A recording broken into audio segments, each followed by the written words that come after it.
I'm David Lombardo, and this is WCNY's The Capitol Press Room.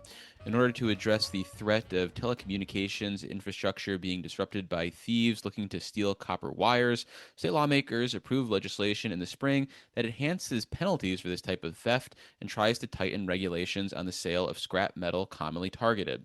For more on the proposed Prevention of Damage to Critical Infrastructure Act of 2026, we're joined remotely by Brian Bell, CEO of the Oneida-Madison Electric Cooperative in Central New York. Well, before we get into this legislation, can you explain what a rural electric cooperative is? Because for most New Yorkers, they are not getting their power from this type of utility. So, what is the role that they provide, and where are they sort of located and operating in New York?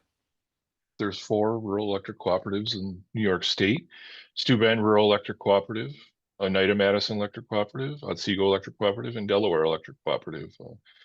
Together, we serve approximately 17,000. Uh, we call them members. They're not customers to us because as electric cooperative, we are not for profit, and we are owned by the members that we serve. I was reading a little bit about the Oneida-Madison Electric Cooperative that you run, and this dates back more than 8 decades. So, what is it about this model that was the right answer for people as they got electricity in the 40s to continue to be used by people in 2026 and beyond? So this electric cooperatives were born out of the New Deal and the Rural Electrification Act. It was not profitable for investor-owned utilities to serve, say, 1 meter per mile or even less at some point, like building miles and miles of infrastructure to serve one farm. And you got to remember that back in the 1940s, we're not talking about electric usage like we are today. And there might be one or two light bulbs in that home. So it's not a great business model, right? But our predecessors, they had some low interest loans that were provided, and they got together as a group and decided, hey, we want to get electricity out to these rural areas.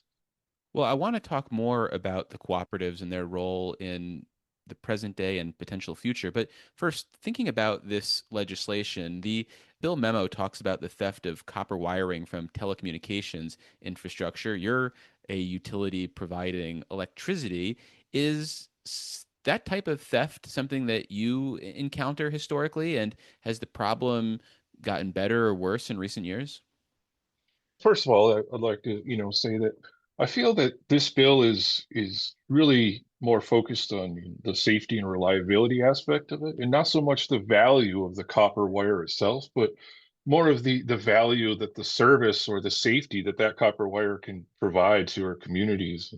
And as a quick anecdote, I would say no, it has not got better. And as a matter of fact, just early as last week, our sister cooperative in Otsego, according to state police, vandals broke into their substation, cut a hole in the fence, stripped out 20 feet of maybe so of copper wire that was protecting some of their equipment in there. And as a result, the structure that the equipment was sitting on and being grounded by that copper wire actually caught fire. So this is a valuable commodity or service that we are providing, not only to our members, but also protecting the linemen and the linewomen out there that are working on these types of things. Well, yeah, I have to imagine the disruption in service that could be caused by taking some small value of copper is demonstrably more than the value of the copper itself. Yes, for sure, for sure. And even at Oneida-Madison, I mean, this bill reaches out a little bit, well, quite a bit more than just the taking of copper wire. And for Oneida-Madison, it really hit home because we've been in the past in 2019 and 2020 where we had deliberate damage done to our substations as well. There was gunfire to some of our transformers at our substation, caused a very widespread outage in the dead of the winter. So it definitely is a safety factor again for our members and for everyone that's again working on this equipment. In addition to increasing criminal penalties in order to deter the type of behavior you were talking about, whether it's vandalism or theft. There's also in this bill some efforts to crack down on the markets that are potential buyers for this stolen infrastructure property. So, are you interested at all in those junk market rules and regulations, or are you primarily interested in sort of the criminal aspects of this regulatory effort? It's a nice safeguard, right? It makes it harder for them to try to deal in their stolen copper or whatever it might be. But at the same time, I think it helps prevent more of what I was discussing before, more of the damage to the actual critical infrastructure and the repercussions of that damage. Well, I want to come back to the cooperative model and its role in society today because there are a lot of complaints from New Yorkers all across the state with their investor owned utilities. And I think a lot of people are looking for any sort of solution to lower energy bills, which makes me curious about your model and whether the fact that you don't have shareholders, you operate as nonprofits, could be the solution that ratepayers around the state are looking for. So, could the cooperative model be more widely utilized in the state?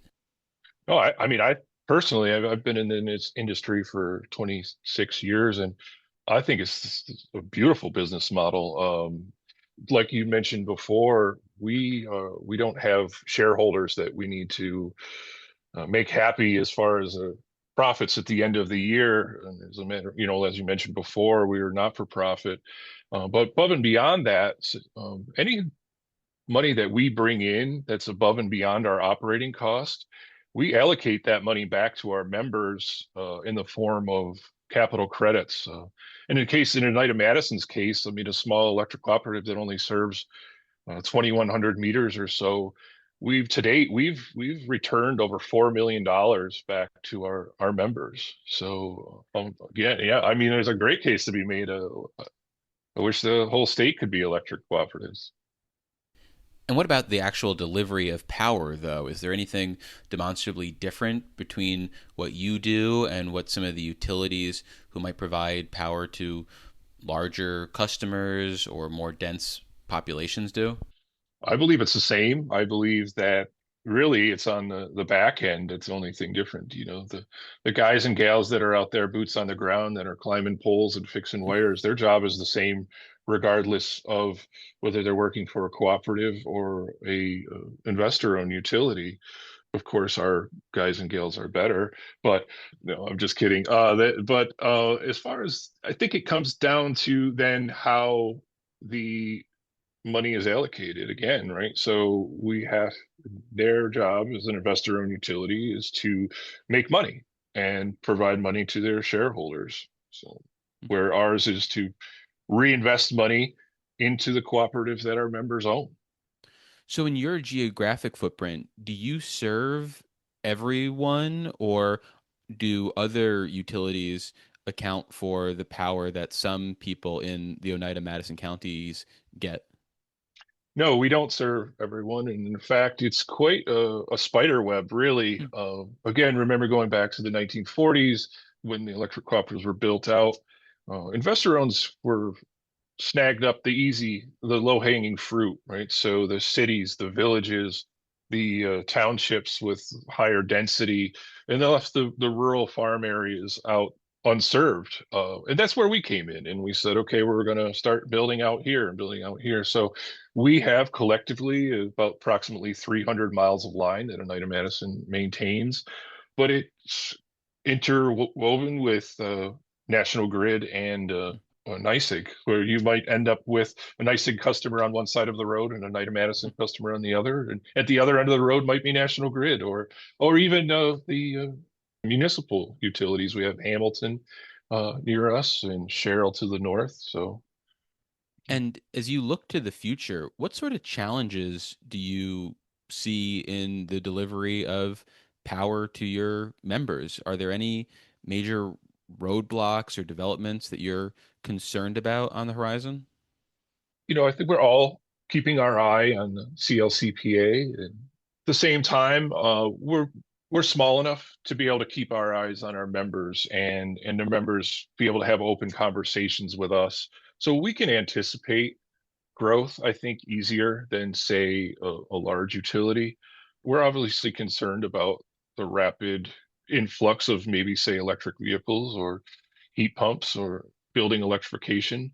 Well, if I can just interject for a second, you bring up some of these green mandates, green transitions, and those have been cited in part by utilities as some of the external cost drivers that they're dealing with but are outside of their control. They also talk about, say, bad storms or the rising cost of everything since the pandemic. So is that something that you're dealing with as well in terms of costs that you can't control, or have you found some way to limit your exposure from some of these outside factors? We deal with the same problems. We are lucky enough to be a full requirements customer of the New York Power Authority. So the four cooperatives receive over 80% of our energy is green from the Niagara project. And the New York Power Authority makes purchases above and beyond our hydro allocations on our behalf. So yes, when we talk about incremental power prices, the cost of wholesale power has been astronomical this year, or at least in the first part of the year. Yeah, that's something that we have to pass on directly through our members into our rates, and it's difficult because we have to look at our members and say, hey, our costs have risen. It's still a not-for-profit, and we're just directly passing that higher wholesale cost through. But that's a difficult discussion to have with our members because at the end of the day, they have to make their budgets work, right? They have to pay their bills. Well, unfortunately, that's all the time we have for this conversation. We've been speaking with Brian Bell. He's the CEO of the Oneida-Madison Electric Cooperative in Central New York. Brian, thank you so much for making the time. I really appreciate it. I really appreciate you having me on, David. Thank you. Support for the Capitol Press Room comes from O'Donnell and Associates, a public affairs firm providing strategic guidance to businesses and nonprofits on navigating policy and regulatory issues. More information is available at o'donnellsolutions.com.